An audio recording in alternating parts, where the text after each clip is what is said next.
সেদিন ভাবতে, ভাবতে হঠাৎ করে মনে হলো যে আজকে সন্ধ্যাবেলা আমরা চিকেন চাউমিন করে খাবো। আর যেমন ভাবনা তেমন কাজ। গরম জল বসিয়ে চিকেন চাউমিনটা সেদ্ধ হতে দিয়েছিলাম। 80% সেদ্ধ হওয়ার পরে আমি নামিয়ে নিয়ে সেখানে আমি সাদা তেল লাগিয়ে দিয়েছিলাম। তারপরে একটা কড়াই বসিয়ে সেখানে সাদা তেল দিয়ে কিছুটা চিকেন দিয়ে ভালো করে উল্টে পাল্টে ভালো করে ভেজে নিলাম। তারপরে দিয়ে দেবো আমি এখানে পরিমাণ মতো নুন, আর দিয়ে দিয়েছি আমি এখানে ম্যাগি মশলা। গ্যাসের আঁচ লোতে দিয়ে ভালো করে আস্তে আস্তে ভেজে নেব। তারপরে দিয়ে দিয়েছি আমি এখানে লঙ্কার গুঁড়ো। আমার ভাইপো আমাকে অনেকটা কাজে হেল্প করেছে। যেহেতু আমরা দুজনে খাবো তো অবভিয়াসলি দুজনেরই তো কাজ করতেই হবে। তো এবার আমি চাউমিনটা করার জন্য সেই কড়াইতে আমি দিয়ে আদা রসুন কুচি আর লঙ্কা কুচি, আর দিয়ে দেবো পেঁয়াজ, আর সামান্য লবণ দিয়ে ভালো করে এটাকে নাড়ে চাড়ে নরম করে নেব। তারপরে দিয়ে দেবো বাঁধাকপি কুচি। এটাকে আস্তে আস্তে আমি ভালো করে নাড়িয়ে মিশিয়ে নেব। অ্যাকচুয়ালি হঠাৎ করে সেদিন সন্ধ্যায় খাওয়ার ইচ্ছা হলো, তার জন্য আমার কাছে ছিল না গাজর ক্যাপসিকাম, তো দিয়ে দিয়েছি এখানে আমি সস।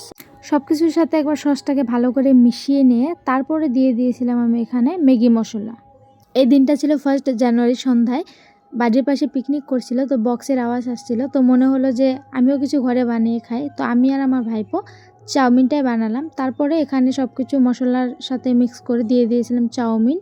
আস্তে আস্তে চাউমিনগুলো দিয়ে দিয়েছিলাম। আসলে 2 জন মানুষ ছিলাম, তো চাউমিনের পরিমাণটা বুঝতে পারিনি, এতটা হয়ে গেছিলো। তো কোনো ব্যাপার না, এসব খেতে বেশ ভালোই লাগে, যেহেতু এখন শীত পড়েছে ভালোই। তো তারপরে আমি দিয়েছিলাম সেই ভেজে রাখা চিকেনগুলো। চাউমিনের সাথে সব কিছু আবার ভালো করে মিশিয়ে নেব আস্তে আস্তে, যেহেতু কড়াইটা এখন ছোট হয়ে গেছে, চাউমিনটা এতগুলো বড়। তারপরে আবার দিয়ে দিয়েছিলাম সস। আগেও দিয়েছিলাম, তাও আবার এখানে একটু দিয়ে দিলাম, সস খেতে ভালো লাগে।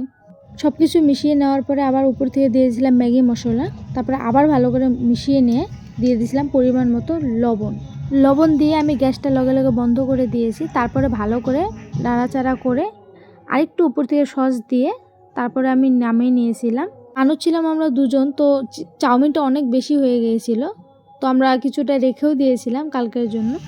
এটা আমার চাউমিনের ফাইনাল লুক। তো প্লিজ জানিও কেমন হয়েছে। তো চাউমিনটা খাওয়ার জন্য প্লেটে বেড়ে নিয়েছি। এটা আমার চাউমিনের ফাইনাল লুক। তো খেতে খুবই ভালো হয়েছে। আমি ফার্স্ট টাইম করলাম ঘরে চিকেন চাউমিন। আর কিছুটা চিকেন ছিল, সেগুলো আমি পেঁয়াজ লঙ্কা দিয়ে ফ্রাই করে নিয়েছিলাম। তো আমি তো নতুন বছরের সন্ধ্যাটা এভাবে কাটালাম, চাউমিন আর চিকেন ফ্রাই দিয়ে, সাথে সস ছিল। খুবই ভালো লেগেছে খেতে।